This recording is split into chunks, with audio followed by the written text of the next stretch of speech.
Why is the ANC campaigning for the DA? A conspiracy. I believe ukuthi the ANC is laying the foundation ukuthi 2029 the DA can be in power.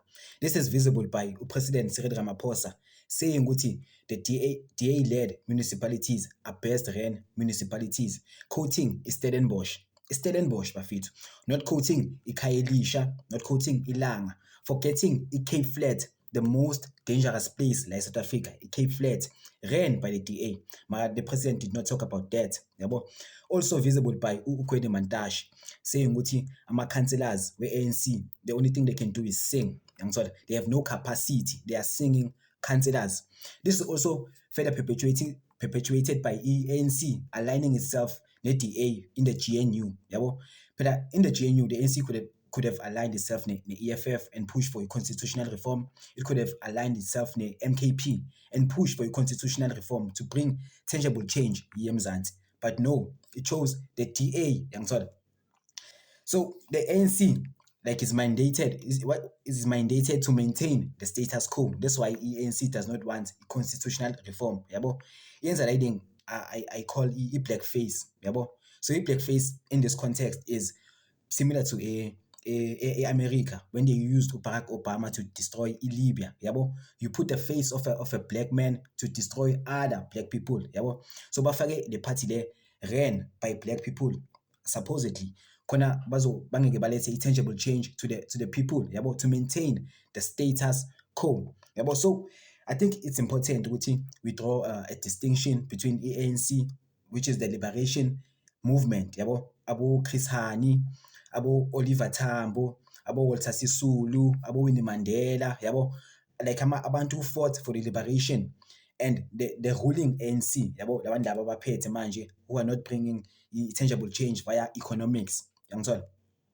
So obviously, leading to prove that the ANC is mandated to maintain the status quo is a sign of killing abantu abafana nabo Chris Hani, yabo, people who would have bought tangible change, people who would have bought about communism, about socialism, something as a benefit the masses.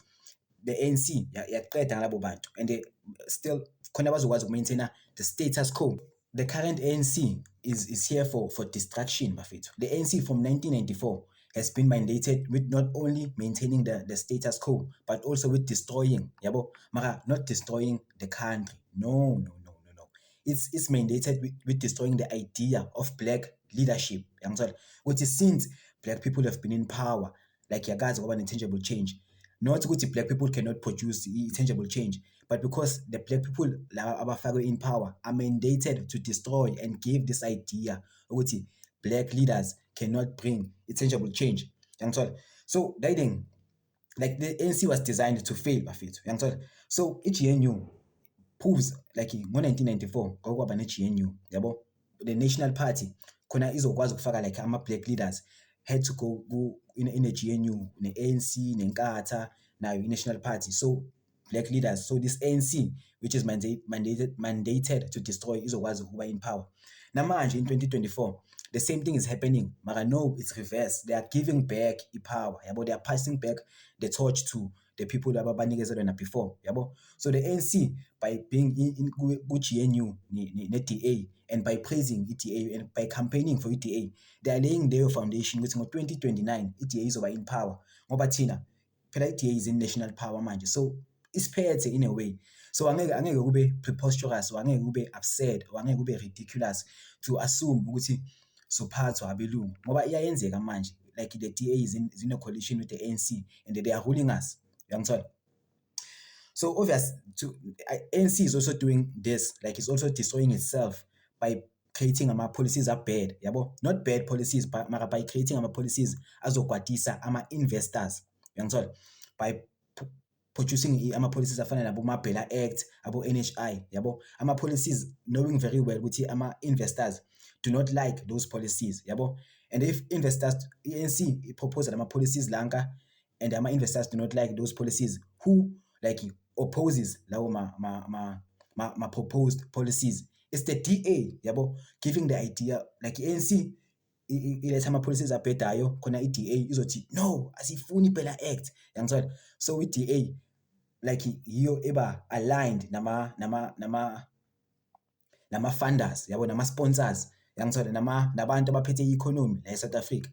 So if ANC really does pass the torch to EDA ngo-2029, EDA will run this country better than the ANC yabo, mara not because like black leaders are bad or the ANC is a bad party, but because that's how the system was designed. The ANC was designed to fail. Yathi noma sithola ipower, sathola only political power, not economic power. But if EDA comes to power, EDA will have political power plus economic power. So by design, the DA will seem like a better ruling party. By design, white leaders will seem like they are better leaders, not because black leaders are bad, but because the system was designed with black leaders mele bafole, so white leadership can rise. Like the country is a mess, man. The country was not always a mess. The time the country was good was not under black leadership. And if the ANC passes the torch back to the DA, and the country ba good futhi izoperpetuate leyo idea ukuthi black leaders are bad, and that is the idea from the get-go. That was the idea. Yangithola and ama-parties afana nabo EFF, ama-parties afana nabo MK ayexista now to divide the black vote. Khona ama-vote amabhaya azoba easy taken to lama parties lanka such as ANC ne-DA.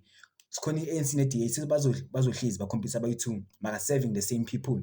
Mara naleli is a conspiracy yabo, it's not 100% like true, something I think nakhona. So wena, do you believe ukuthi that could be true, ukuthi the ANC vele was designed to fail, khona white leaders azobuya back in power so white rule can be dominant again, or nje conspiracy nje?